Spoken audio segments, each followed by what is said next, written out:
男人花25万美金找一个300多斤的胖子减肥，如果他能用1年的时间减掉90斤，就能得到全部的奖金。这里不仅配备了全新的健身器材，还有源源不断的健康食物。只要不离开红色的圈子，他想怎么减就怎么减。但是人是群居动物，没有手机，没有互联网，他能坚持多久呢？主持人记录下挑战开始前的体重，324斤，有一点超重。接下来他要在节目组安排的场地住上1年的时间。什么时候减肥成功才能离开？马吉激动地笑出了猪叫声，没想到天上掉馅饼竟然砸到了自己的光头。一边减肥的同时还能拿钱，他决定不管未来有多么艰难，都要坚持到底。第一天在幻觉和兴奋中结束，第二天他自觉更换了健康的食物，虽然味道比不上汉堡，但也能填饱肚子。接下来马吉要开始正式训练了，但是只练了一下就累了。主持人看他如此慵懒，于是找来专业的健身教练帮他制定减肥计划。这无疑是雪中送炭，有了专业人士的指导，马吉也能接受指令，按时完成每天的任务。教练教他如何饮食既不长肉又能补充蛋白质，每天要走18000步以上才能睡觉。日复一日，马吉养成了规律的生活习惯，但他并不知道自己瘦没瘦，因为节目组规定1个月才能称一次体重。马吉只能自己安慰自己，今天肯定比昨天瘦了。他坚持健康饮食，严格按照教练制定的计划训练。很难想象一个300多斤的身体是如何克服懒惰的，就连教练也称赞他的毅力。终于熬到了第30天，主持人让他站到体重秤上，这1个月到底瘦了多少斤呢？ You lost 20 pounds! What? Yeah! 1个月减掉了9公斤，他完成了总目标的1/5。主持人趁机提出增加奖金的新挑战，在第60天的时候，只要做一个俯卧撑就能拿到1000美金。上不封顶，做的越多奖金就会越多。但是现在的马吉连一个俯卧撑都做不到，他希望教练能帮他制定新的减肥计划。毕竟天上掉馅饼，不减白不减。教练决定在饮食上继续减少热量，而运动量加倍训练，每天的俯卧撑不间断练习，只要今天比昨天多做一个就是进步。在教练的日日督促下，马吉一次又一次的突破身体极限，他没有抱怨，反而更加自信。教练的用心良苦不仅仅是为了金钱，而是为了让他多活几年。这样的良师益友让马吉非常配合训练，他的身体也在悄无声息的改变。第50天的时候，主持人拿来一件小1号的 T 恤，看他瘦了那么多，衣服也该减码了。果然合身的衣服精神很多，马吉开心的像个小孩，这也更坚定了他减肥的决心。但是接下来的几天突然又松懈了，教练已经好几天没有出现了，没有人指导他，开始变得敷衍懒惰。一个人的战场很难坚持，他不知道教练为什么突然不来了，总感觉少了一半的精气神。第60天的时候，主持人如约回到了场地，经历了2个月的艰苦奋斗，马吉到底瘦了多少呢？ Oh my gosh! I wanna see. 286 pounds! 又减掉了7公斤，完成了总目标的1/3。马吉迫不及待要开始俯卧撑挑战了。弯腰捡钱的感觉不要太爽，他每做一个俯卧撑就能多拿到1000美金。主持人一边拿钱一边数数，马吉咬牙坚持撑过了一次又一次，31个已经是身体的极限了。他这次赢到了31000美金，锻炼了那么久，回报也很高。马吉感动的湿了眼睛。主持人提出第90天的奖金挑战，只要他背着足够多的钱围着房子走一圈就能拿到奖金，背得越多赢得越多，如果中途掉下来就会颗粒无收。下个月的挑战如此惊喜，马吉决定更努力的训练。教练让他锻炼手部的力量，每天提着重物模拟钱袋子的重量不行，只要手臂越来越有劲，就能扛走更多的奖金。马吉每天都在努力的训练，而教练一直陪伴鼓励他，两人的关系更像是朋友。这种依赖的情感只持续了83天，教练又一次连续2天没有出现，直到工作人员前来通知，马吉才知道教练已经去世了。突如其来的消息让人伤心，马吉只感觉天塌了一样，自己依赖的教练没有了，接下来他要如何坚持呢？他早已把教练当成了朋友甚至家人，沉浸在悲伤中几天都没有训练。主持人很理解他的心情，同时也尊重他的决定，如果他想提前结束挑战可以随时离开。马吉认为他不能就此放弃，这次挑战不仅仅是为了自己，也是教练在世的心愿。他决定打起精神继续训练，不止一次的拒绝了聘请其他教练的提议。主持人被他的专一感动，把挑战延迟到了第100天。这一次他又减重了多少呢？又减掉了8公斤，完成了总目标1半的路程。持续吊秤让马吉非常开心，接下来他要扛着奖金压马路了。主持人准备了10万美金的钱袋子，只要你扛得动，想拿多少都可以。马吉在身上挂了8个钱袋子，不敢再拿了。这4万美金的重量属实有点累人，他果断出发，不敢停歇，走得越快胜算就越高。主持人提醒他千万不要让钱袋子掉在地上，不然本次挑战1分钱也拿不到。经过100天的训练，马吉已不是以前的胖子，他虽然很累，但还能坚持。为了自己，更为了教练，这一次他要独自迎接挑战。终于在节目组的见证下，他走到了终点，成功拿到了4万美金。主持人提出下个月的奖金挑战，如果他能用8分半的时间跑完1.6公里，就能赢到25000美金。这个挑战有些困难，他试过用17分钟才能跑完 1.6 公里，把速度提升1倍才能完成任务。接下来他要锻炼跑步了，只要天天跑就能提升速度，同时也能消耗热量。马吉坚持跑了30天，速度明显提升了很多。第130天的时候，主持人又来称体重了，又减掉了8公斤，累计减重32公斤，距离目标越来越近了。接下来他要开始跑步挑战了，只要围着房子跑7圈就能拿到奖金。这样的步伐他已练习了很多遍，但是拖着200多斤的身体跑起来还是很困难。主持人时刻提醒着不断消失的时间，很快只剩下最后1圈了，时间也只剩下1分钟。为了鼓励马吉，所有工作人员扛着奖金陪他一起跑，每踏出的一步都会有回报。马吉不负众望，只用了8分钟04秒就跑完了 1.6 公里，他的奖池又增加了25000美金。挥洒在路上的哪是汗水，明明是刺眼的金豆子。主持人再次提出下个月的奖金挑战，如果他悬挂在单杠上1秒就能拿到1000美金，挂的时间越长奖金越多。这个挑战对于胖子来说十分困难，节目组请来一位新的教练辅助他，高强度的训练正式开始。新教练用弹力带帮助马吉悬挂在单杠上，同时锻炼他的手臂和背部的力量。这种陪伴只持续了3天，新教练就离开了，马吉又恢复了一个人的战场。接下来他每天都在练习悬挂单杠，一次比一次进步，他的身体也变得灵活很多。第161天的时候，主持人又来称体重了，这次他瘦了多少呢？竟然减到了106公斤，只要再减掉4公斤就挑战成功了。甩掉的80斤脂肪是多么一大坨，马吉不敢相信以前是怎么生活的，突然瘦下来身体变得很轻松。坚持了100多天的自律生活太值得了。马吉开始挑战悬挂单杠了，主持人将场地移动到30米高的空中，他每坚持1秒钟就能拿到1000美金。脚下是腾空的悬崖，好像在暗示他没有退路，只要多坚持1秒钟就能多1分希望。马吉克服心理恐惧，一直悬挂了60秒，这是他从未超越的极限，也赢到了6万美金。新教练鼓励他做一次引体向上，他愿意自掏腰包奖励马吉1万美金。这么大的筹码谁会拒绝呢？马吉使出全身的力气越过了单杠，金钱的力量充满全身，他连续做了3个引体向上，又增加了1万美金，奖池一下达到了40多万。主持人通知他以后的每天都要称一次体重，直到挑战结束，只剩下4公斤了。马吉认为要不了几天就能带着奖金回家，快要熬到头的感觉非常期待。他每天坚持健康饮食，规律的训练，体重在肉眼可见的减轻，每次称重都会让人惊喜。终于在第178天的时候他达标了，成功减掉了94斤，半年的付出没有白费。马吉不但换了一个新面貌，还成为了有钱人。回头看看来时的自己，他再也忍不住哭了出来。谁会知道减肥过程中的难度和阻碍，每一天的自律都是在和自己作对。他从300多斤减到了200斤，不但开启了新的人生，也感动了很多人。这才是捉迷藏最逆天的隐身方式。6位顶级玩家将极限伪装隐藏在学校里，只要躲过1500名高中生限时10分钟的搜捕，就能赢到100万奖金，反之奖金就归学校所有。1号玩家冈布在墙边发现一台落灰的空调外机，他将里面的机器腾空之后就能留出藏人的空间，只要不打开盖子就没人能找到。这样的伪装技巧简直脑洞大开。2号玩家粗品则把目标选在了空旷的体育馆，里面有10几个收纳椅子的大抽屉，只要把最深处的几十张椅子掏空，就能不留痕迹的躺在里面。这么多椅子，这么多抽屉，谁能一一打开挨个寻找呢？3号玩家菊田在操场看到一种铁疙瘩滚轮压路机，他让美术师精心打造出一模一样的质感，从外面看几乎没有差别，只不过里面是空心的。一台不常用的废铁能不能骗过学生的眼睛呢？4号玩家赛亚将图书室的书架延伸出20厘米，隔出的空间就能藏在里面，唯一的破绽就是桌面变宽了，希望没有人会注意到这一细节。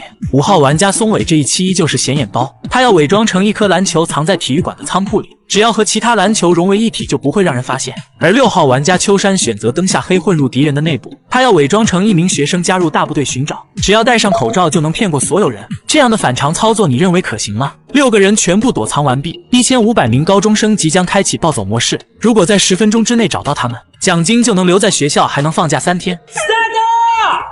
本想好好拍摄记录下学生们找人的过程，不巧手机却出问题了，是时候换一台了。我发现转转的二手手机好划算，华为 Mate 60 Pro 才3300，配置跟新款也没差多少，还便宜了2600。现在新款升级不大，买二手性价比更高，而且转转的手机都经过多轮检测，比一般的二手更靠谱。他家游戏机也很不错，买靠谱的二手我推荐转转。学生们快速冲出教室跑向校园，秋山猫在一边趁人不注意赶紧加入了队伍，他们都急着找人，没有谁会在意旁边陌生的同学。冈部透过丝网看到学生们从身边跑过，一切尽在预料之中。菊田的身边也出现了2名学生，但他们只检查了旁边的小屋，对地上的铁墩没有起一点疑心。粗品这边有一名学生扒着抽屉往里看，当他看到存放的全是椅子时，瞬间打消了怀疑。粗品的双重伪装也太保险了，松尾的仓库也跑进来几名学生，他们踩着球筐往其他地方检查，殊不知篮球上有一双眼睛在悄悄盯着他们。两位男生在赛亚的旁边检查书单，距离很近，让他紧张到不敢动弹。菊田的一脚又跑过来两名学生，一个在检查旁边的小屋，另一个用脚踢向了压路机，一碰就打开的铁盖也太不正常了。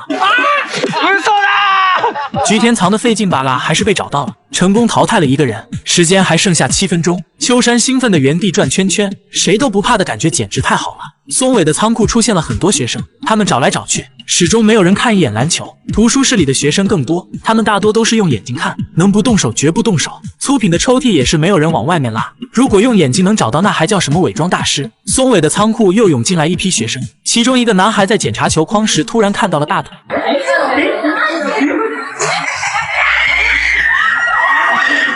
松尾也被找到了，又淘汰一人。这时时间还剩下5分钟，秋山在校园里到处溜达，偶尔装一下找人的动作，而冈部窝在空调外机里非常难受，他的身边不停的有学生经过，可能动一下就前功尽弃了。这时一位女生摸了下赛亚的桌子，突然就感觉不对劲了，这个位置她经常来看书，以前也没有这么宽呢。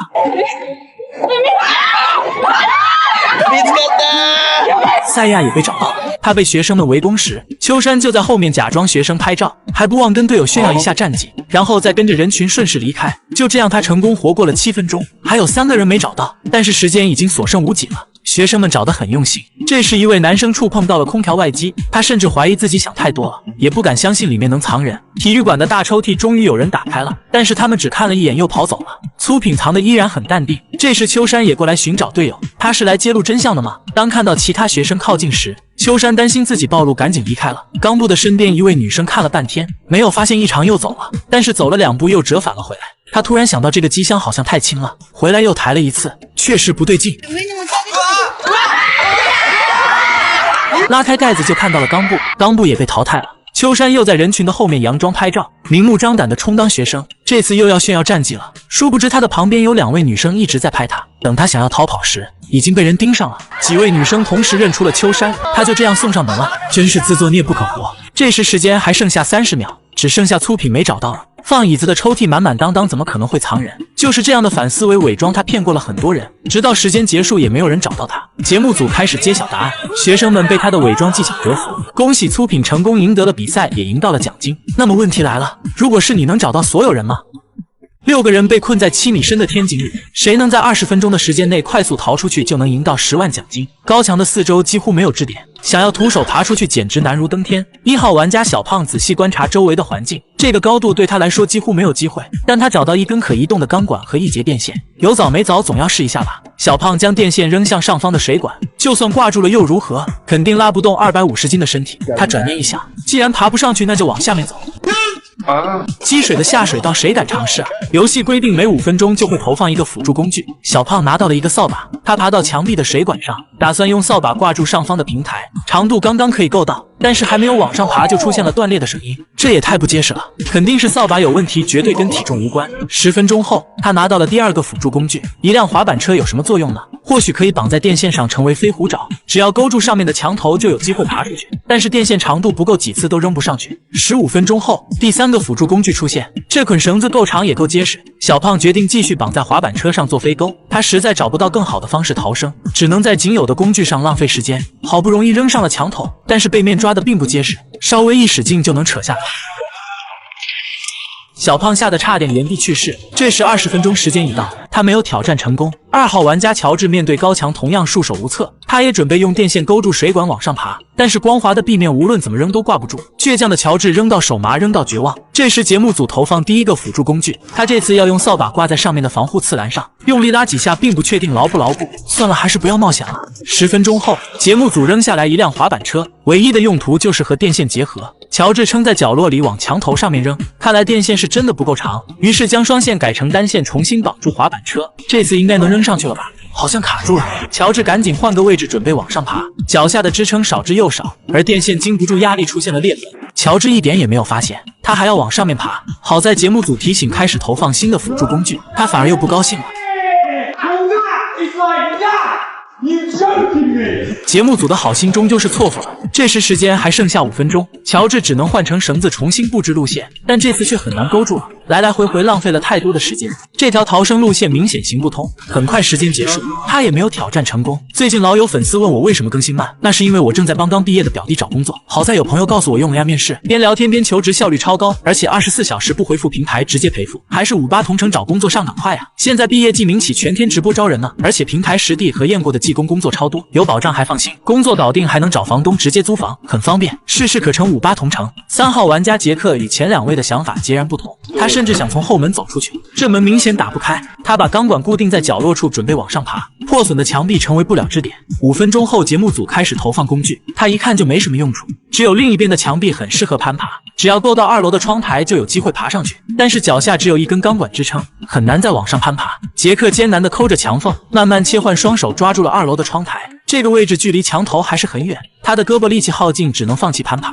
10分钟后，第2个工具扔了下来，杰克不想在没用的东西上浪费时间，想都没想就扔到了一边。他还是坚信这个角落可以爬出去。刚熟悉了爬上窗台的技巧，2只手就紧张的出汗，他只能再次跳下来，将防滑粉末涂在手上，然后深吸一口气，继续出发。2楼的窗台已不是难题，但是往上一步，脚下就没了支撑，他必须靠2只手臂挂在窗台上。过度的用力导致双手一直在发抖。这次尝试已经很接近目标了，杰克决定歇1分钟再开始。这时节目组投放第3个工具，他甚至没有多看一眼，依旧沉浸在自己的策略中。时间只剩下4分钟了，这次必须破釜沉舟，使出全力。当他爬上2楼的窗台时，脚下一直在打滑，他赶紧腾出1只手抓住不太结实的水管，在他没断裂之前努力抓住了墙头，2只手一起用力往上爬。杰克终于离开了深坑，用时18分钟42秒。这个成绩能不能拿到奖金呢？4号玩家小黑也尝试用水管攀爬，但是7米的高墙还远远够不着，而节目组提供的工具也几乎没用。他一直思考了15分钟，决定用杰克的逃生路线试一下，连续跳了3次才够到了墙缝，但是他的体重较轻，手臂够长，攀爬起来比杰克容易很多，只用了2分钟就够到了墙头。有了支撑，小黑很快就爬了上去，他也挑战成功了，用时17分钟41秒。小黑的成绩比杰克快了1分钟。5号玩家阿伟准备也从这面墙壁逃生，他把钢管的位置往上挪了挪，利用门上的铁钉开始往上爬，而墙上的电线非常脆弱，他小心翼翼地扯着往前面移动。当他好不容易爬上窗台时，几乎耗尽了全身的力气，悬在半空的双脚一直在打滑，而距离墙头还有50厘米，上也上不去，下也下不来。阿伟只能借力破旧的水管堵住。他也挑战成功了，只用了2分钟03秒，这速度无敌了。阿伟很有信心拿到奖金，只剩下最后一位选手黄毛了。他最擅长攀岩，只要有1指墙缝就能毫无畏惧地往上爬，而这条别人走过的路线还能难住他吗？2只脚就像蜘蛛侠一样贴合墙壁，4只发达伸手就能轻易够到窗台。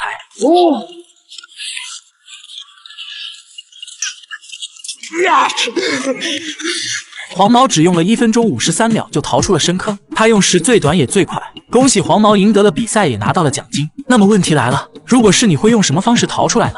这才是我们普通人都能参加的隐藏技能挑战赛，谁能将食物完美对切就能赢到10万奖金。参赛的玩家堪比行走的电子秤，仅用眼睛和手感如何切半减少误差呢？激烈的比赛即将开始，请选择你认为能赢的玩家。Es geht die Aubergine。主持人已经给出了题目，小兰一紧张竟然拿错了。2位玩家每赢1局就会加上1分，率先拿到5分的人就能赢得比赛。小红果断地从中间将茄子1分为2，平整的切面误差应该不大，而小兰还在观察茄子的形状大小，到底是横切还是竖切。在主持人的催促下，他终于下刀了，每一次使劲都那么的小心翼翼，1毫米的偏差也会影响2半的重量。这第1局谁会赢呢？小兰的误差达到了15克，而小红的误差只有1克，这精准程度比机器还要缜密，他成功拿到了1分。第2局的题目是1根玉米，小红只看了一眼就开始切割了，他选择竖切将玉米分成2半，小兰还在观察寻找中心点，甚至一颗一颗的数玉米粒区分平衡，然后谨慎地选择了横切。小红的结果相差了4克，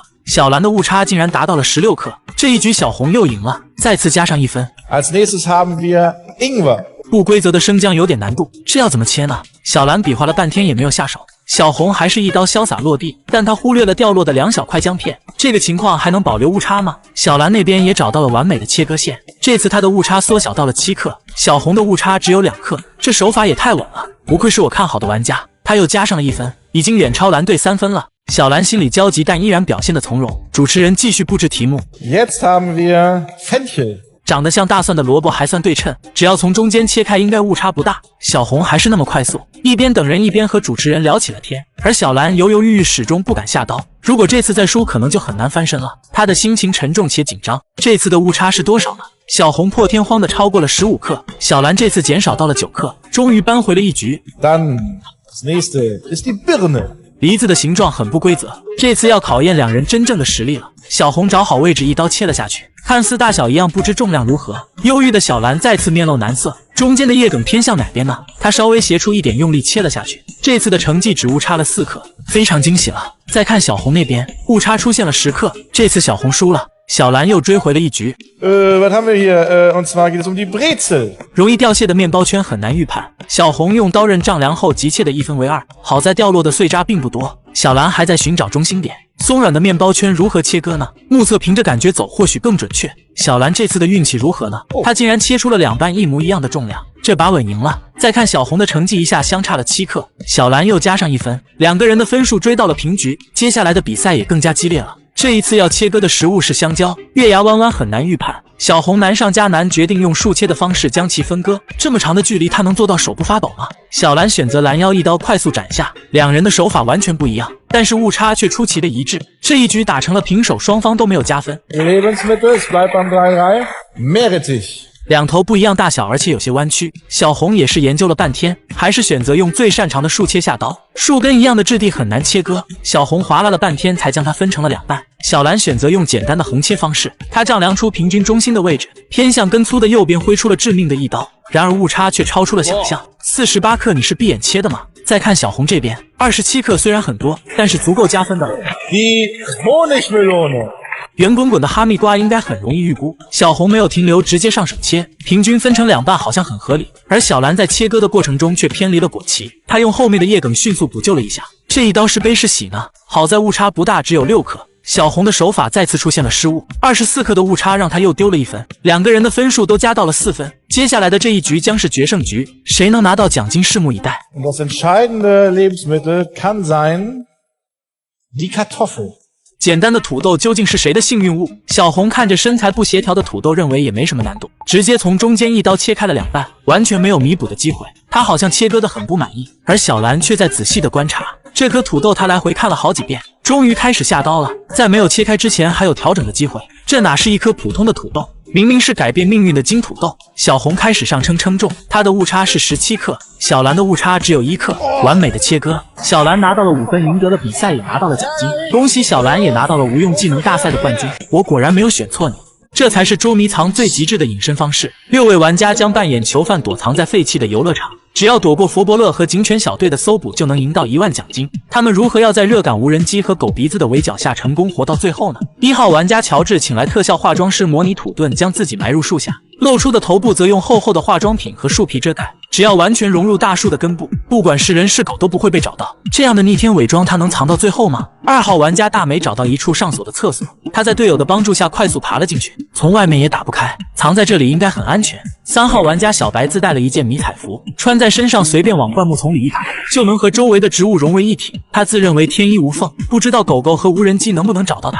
4号玩家阿伟本想藏在错综复杂的洞穴里，但他从小怕狗，只能换个高处躲藏。阿伟徒手爬上了2米多高的亭子，听说自古 CT 不抬头，他还可以根据佛伯勒的方位随时更换位置。5号玩家杰克跑向了最远处的卡丁车赛道，这里有上千个轮胎，不可能挨个检查。他打算在旁边搭建一个简易的棺木，只要躺在里面盖上盖子，就能消失在世人的眼中。6号玩家黄毛找到一处向下的隧道，他决定就猫在里面观察周围的情况，如果有人靠近，还能坐上滑索及时逃跑。所有人躲藏完毕，2位佛伯勒即将开始搜捕模式，只要1个小时找到他们就能瓜分1万奖金。这个游乐场的面积很大，两人决定兵分2路开始找人。这么有趣的挑战还得配个好手机观看。最近我发现转转的2手手机好划算，华为 Mate 60 Pro 才3300，配置跟新款也没差多少，还便宜了2600。现在新款升级不大，买2手性价比更高，而且转转的手机都经过多轮检测，比一般的2手更靠谱。他家游戏机也很不错，买靠谱的2手我推荐转转。大叔不经意间从小白的旁边经过，丝毫没有注意一旁的灌木丛。这个洞穴倒是藏人的几率很大，错综复杂的洞口很难寻找。大叔将催泪弹扔进洞里迷惑对方，这个位置距离黄毛很近。进，他打算换个地方躲藏，刚一出来就被发现了。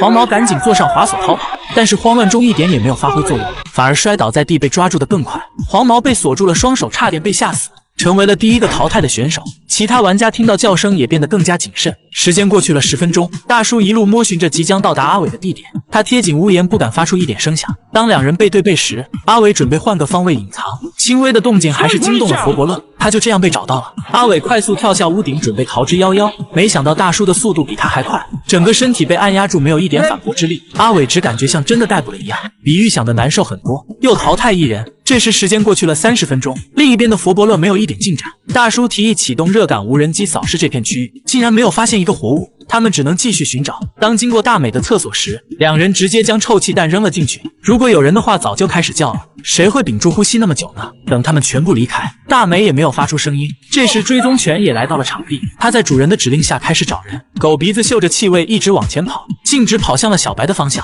只用了15秒就找到了一个人。他的工作效率也太高了，小白不敢相信藏得这么隐蔽，竟然被狗识破了。这时时间还剩下15分钟，另一边的佛伯勒一路找到了卡丁车的赛场，这么多的轮胎很有可能会藏人。他很快就排查到了杰克旁边的小屋，大叔一眼就看到了可疑的橙色衣服。杰克的远距离效应也不中用，他也被抓到了。这时时间还剩下5分钟，两人在经过小树林时踩到了可疑的东西，而大叔只对树下的蘑菇感兴趣，用脚扒开层层伪装，就找到了乔治。大叔一脸的不可置信，如果一脚踢上去，可能就是另一个故事了。乔治藏得颇有心机，还是被找到了，只剩下大美一人了。时间也开始倒计时，他们怎么也想不到会藏在哪里。比赛完美落幕，恭喜大美赢得了比赛，也赢到了奖金。那么问题来了，如果是你会藏在什么地方呢？这才是跑酷玩家最难征服的赛道。6名玩家将徒手攀岩85度的斜坡，只要全员不触碰地面成功爬过去，就能瓜分10万奖金。整面墙壁光滑无比，几乎垂直于地面，而寥寥无几的台阶只有半根手指的宽度。小胖很想跟紧强者的步伐，但他带不动250斤的身体，只能跑远一点助力往上跳。黄毛继续往下一个台阶移动，后面的队友也加入了战线，用时刻观察前面的路况，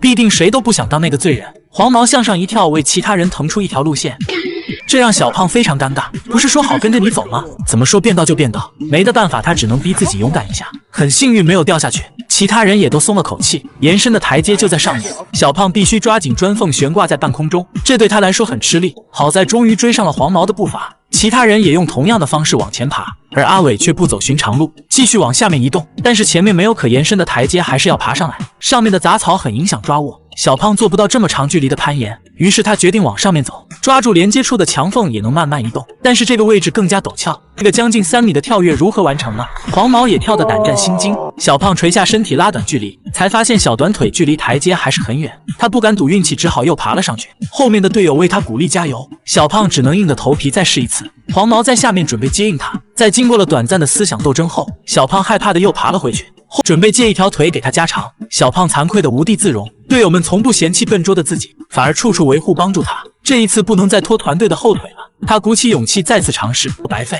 小胖又可以继续前进了。后面的2位一样很吃力，在垂直的墙壁上跳跃很难控制力度，杰克颤颤巍巍，差一点就摔下去了。在经过一段有台阶的墙面，前面又开始出现断崖了，而且台阶上的杂草更多，砖缝也出现了破损。黄毛仔细查看有没有松动的位置，然后悬挂在半空开始往前移动，距离目标还有10米的距离，前方已没有任何台阶，鼓励规划着姿势，如何要穿过2面墙壁到达甲板处呢？他将身体弯成弓形，准备发射。黄毛利用大摆绳成功到达终点，这也为队友树立了榜样。而小胖依然不敢前进，他让队友趁热打铁，一一越过去。阿伟沿着黄毛走过的路线攀爬，这么长的距离非常危险，他咬紧牙关一直撑到了绳索处，2只脚好像傻了一样，没有及时做出回应，也可能是眼睛进土了，没有看清路线。杰克挑战失败了，小黑也用同样的方式抓住了绳索，这才是捉迷藏最极致的隐身方式。8个成年人将极限伪装隐藏在小学生的校园内，只要躲过300名学生长达20分钟的搜捕，就能赢到100万奖金。整个学校的面积共有2万多平，而主场开战的小学生又非常熟悉场地，8名玩家不得不使出浑身解数来应对本次比赛。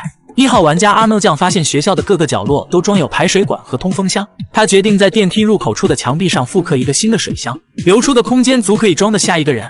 而且小学生一般不会触碰硬件设施，但是外面30度的高温，他能坚持多久呢？2号玩家粗品也找到了藏身之处，他看到3楼的电梯口非常宽敞，如果做一个假电梯藏身也毫无违和感。而且学校规定小孩不能使用电梯，他可以放心大胆的改造了。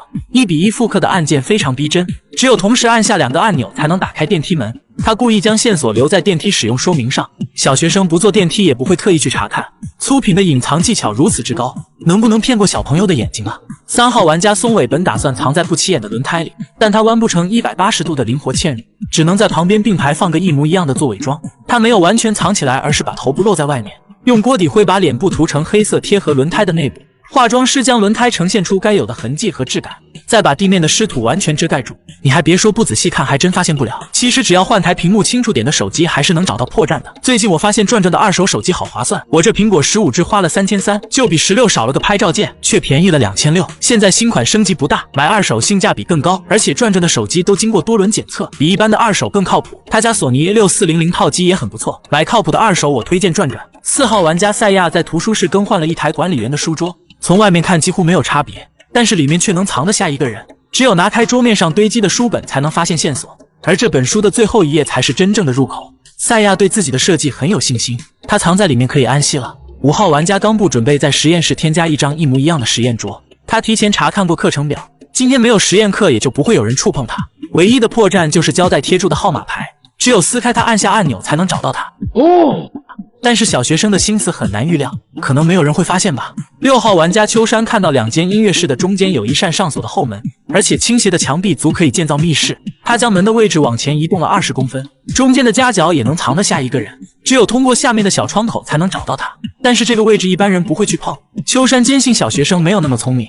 7号玩家菊田穿上绿色的伪装衣，就爬上了体育馆的2楼。这里没有入口，也不会有人上来，他只要躲在绿色渔网的角落处就能完美隐身。依小学生的身高和视线也很难发现，正所谓越危险的地方可能会越安全。8号玩家向井在杂物间扩建了一面新墙壁，他就藏在2面墙壁的中间，这里本来就很凌乱，也不会有人注意空间的大小，而唯一的出口就在纸板箱的最下面，只有钻进去才能看到夹缝中的新世界。他的脑洞最为逆天，没有被驴踢过是绝对想不出来的。8个人全部隐藏完毕，所有的学生早已迫不及待要开始搜捕了，他们有20分钟的寻找时间，如果找到8位玩家就能瓜分100万奖金。主持人开始倒计时。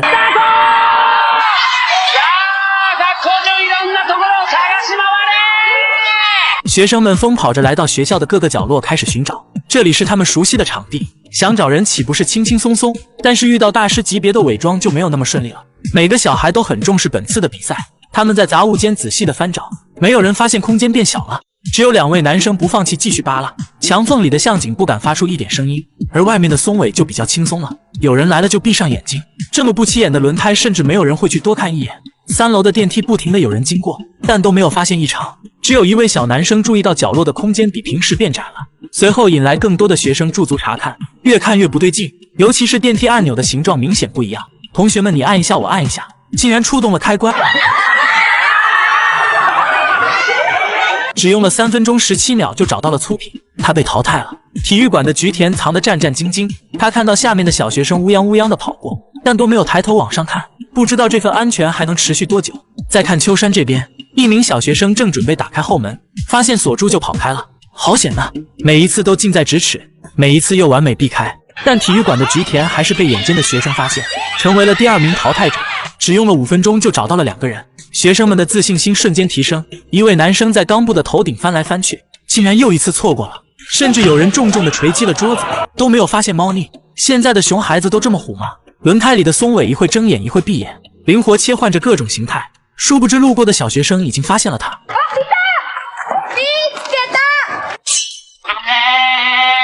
松尾坚持了7分钟30秒也被淘汰了。他们找到了3个人，剩下的5个人藏哪去了？这时黑衣服男孩快速跑向阿诺酱的旁边，仔细看了一会并没有发现异常又走了。阿诺酱有惊无险。赛亚的桌子被学生们敲来敲去，就算听出了声音有些不一样，但却没有人相信这里面会藏人。另一边的绿衣服女孩好像发现了新的线索，她记得这里是空的，没有放桌子，而且用胶带贴的号码牌也太草率了吧。当学生们撕开贴纸打开暗格时，就看到了猫在里面的冈部，又淘汰1个人。时间过去了10分钟，下半场的搜捕不会那么轻松了。这时一名小学生拉动了秋山的门把手，还是打不开就跑了。这名女生好像发现了端倪，但她只翻了一下书架又走了，每次都差那么一点点。他们永远也想不到这群老六的脑回路。向井的杂物室迎来一波接一波的小学生，这里好像更适合藏人，但就是找不到会藏在哪里。4分钟后，两位女生在赛亚的桌子旁翻来翻去。当她好奇地掀开堆积的书本时，才发现最后一本书被固定住。终于找到了赛亚，又淘汰一人。这时时间还剩下5分钟，他们必须加快寻找的速度了。终于，白衣服女孩发现了音乐室的后门角度不对，而且还看不到对面的教室了，这里面肯定藏着人。小朋友很快就找到了打开的方式，淘汰了秋山，只剩下最后2个人了。时间还剩下3分钟，他们俩藏身的地方最难发现，尤其是阿诺酱的位置，至今没有人怀疑。但是向井的杂物间不断有人进来翻找，每次翻到一半就走了。看到这一群天真的小孩，节目组还是给出了一点线索，提醒他们向井就藏在这间杂物间里。有了这个线索，孩子们继续翻找。小男孩一手掀开纸板箱的底部，看到了最下面的入口。这时时间还剩下10秒钟，他赶紧跳进去钻入密室里面，但还是晚了一步，超了几秒钟才找到了向井。小学生队伍挑战失败，恭喜阿诺酱和向井赢得了比赛，也赢得了奖金。那么问题来了，如果你是寻找者，有信心能全部找到他们吗？